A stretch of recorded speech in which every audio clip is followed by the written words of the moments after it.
भगवते वासुदेवाय नमः। आज मैं आपको मार्गशीर्ष मास शुक्ल पक्की एकादशी की व्रत कथा सुनाऊंगा, उसका महत्व बताऊंगा। और ये व्रत खास करके पितरों के लिए होता है, जिनके ऊपर पितृदोष है वह ये व्रत जरूर करें, जिससे पुत्र की प्राप्ति होती है। धर्मराज युधिष्ठिर भगवान श्री कृष्ण से बोले कि हे प्रभु, आप सभी धर्मों को जानने वाले हैं, सभी बातों को जानने वाले हैं, सभी वेदों को जानने वाले हैं। आपने हमें नाना प्रकार की व्रत कथाएं सुनाई हैं। अब कृपा करके मार्गशीर्ष मास के शुक्ल पक्की एकादशी की कथा और उसमें किस देवता का पूजन किया जाता है, किस विधि से व्रत रखा जाता है और इसका क्या महत्व है, कृपा करके हमें बताइए।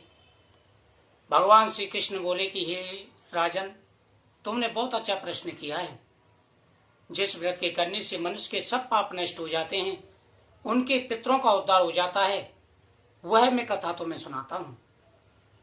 प्राचीन समय में गोकुलपुरी में बैखानस नाम का राजा राज्य करता था। उसके राज्य में चारों वेदों को जानने वाले ब्राह्मण रहते थे।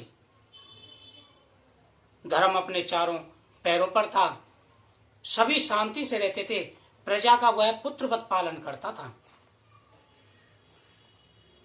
एक समय वह रात्रि में सोया हुआ था, तो उसने अपने स्वप्न में अपने पितरों को नरक में पड़े हुए देखा। वह बड़ा भयग्रस्त हुआ।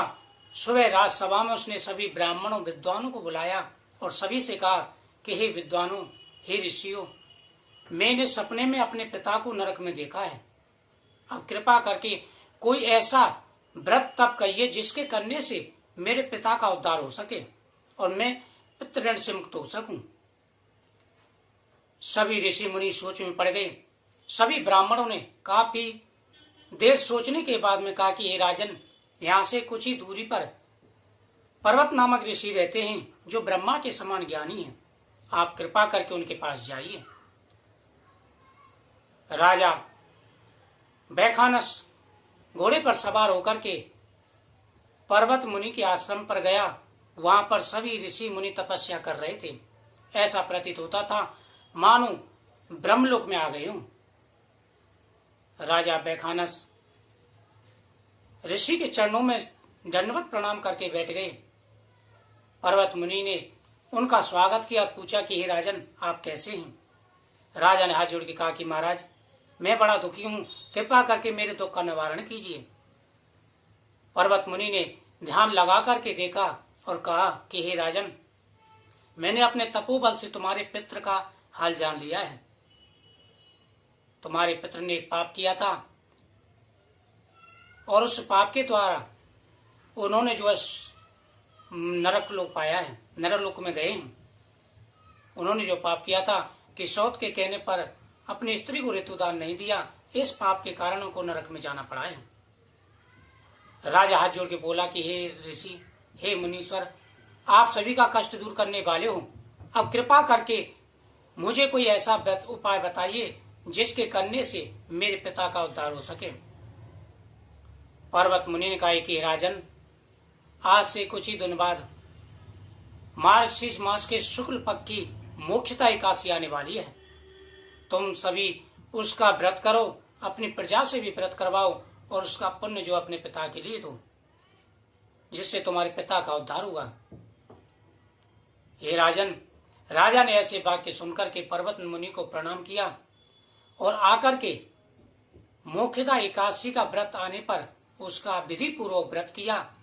इस व्रत में भगवान दामोदर की, भगवान वासुदेव की पूजा की जाती है। भगवान विष्णु की पूजा करते समय आप सच्चे मन से जो है पूजा करें और दशमी के दिन शाम को भोजन ना करें। एकादशी को सुबह संकल्प करें और पूरे दिन जो है व्रत अन्न ना खाएं। जो इस दिन अन्न खाता है उनके पितर नरक में जाते हैं और जो इस दिन व्रत रखता है उनके 7 जन्मों तक के पितरों का उद्धार हो जाता है। इसमें ओम नमो भगवते वासुदेवाय मंत्र का जाप करना चाहिए। इससे हवन की आहुति देनी चाहिए। जो लोग मोक्षदा एकादशी का व्रत करते हैं या प्रत्येक एकादशी का व्रत करते हैं, उनके सभी पाप नष्ट हो जाते हैं। उनको धन धान पुत्र सुख समृद्धि हर चीज की प्राप्ति होती है। हे राजन, इस प्रकार से वैखानस राजा ने व्रत किया और उसका पुण्य जो उसके अपने पिता को दिया, तो उसके पिता को जो वैकुंठ लोक विष्णु लोक की प्राप्ति हुई। जो लोग दोनों एकादशियों का, महीने की दोनों एकादशियों का व्रत करते हैं, उनके पुण्य को कोई नहीं कह सकता। इसलिए प्रत्येक मनुष्य को एकादशियों का व्रत अवश्य करना चाहिए। एकादशी कृष्ण पक्ष की हो या शुक्ल पक्ष की, उनमें भेद नहीं समझना चाहिए। बोले काशी माता की।